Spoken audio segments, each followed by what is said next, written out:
आपण बघतोय ही थेट दृश्य कणकवलीतले आहेत। राज ठाकरे आणि नारायण राणे हे सभास्थळाकडे निघालेले आहेत। थोड्याच वेळामध्ये कणकवलीमध्ये राज ठाकरेंची सभा होणार आहे। नारायण राणे यांच्या प्रचारासाठी राज ठाकरे मैदानात उतरले आहेत। राज ठाकरेंची जाहीर सभा कणकवलीमध्ये होणार।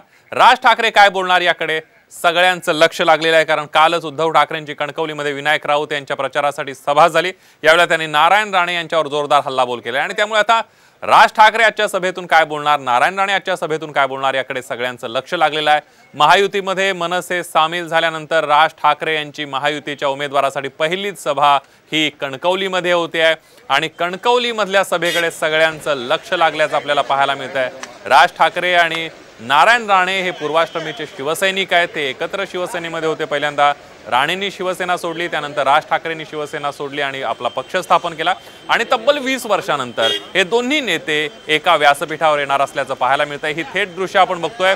अनेक वर्षांनंतर अशा प्रकारचा एकाच गाडीतून प्रवास करताना दिसतायत, एका व्यासपीठावर दिसतील आणि त्यामुळे हे शिवसेनेतले दिग्गज नेते त्या काळातले हे आता काय बोलणार, उद्धव ठाकरे यांच्यावर कशा पद्धतीने निशाणा साधणार, कारण या दोघांचा निशाणा एकाच उमेदवार आणि पक्षावर असणार आहे, तो म्हणजे उद्धव ठाकरे यांच्यावर। त्यामुळे उद्धव ठाकरेंवर काय बोललं जाणार। या अगोदर सुद्धा नारायण राणे यांनी शिवसेना का सोडली तो किस्सा राज ठाकरे यांनी अनेक वेळा आपल्या भाषणांमधून सांगितलेला आहे। त्याचबरोबर शिवसेनेमध्ये असताना काय काय घडामोडी घडल्या अशा प्रकारे किस्से सांगून नारायण राणे यांनी सुद्धा उद्धव ठाकरेंवर टीकास्त्र डागले आणि त्यामुळे आता नारायण राणे लोकसभेच्या रिंगणामध्ये स्वतः उतरलेले आहेत रत्नागिरी सिंधुदुर्गमध्ये आणि त्यांच्याच प्रचारासाठी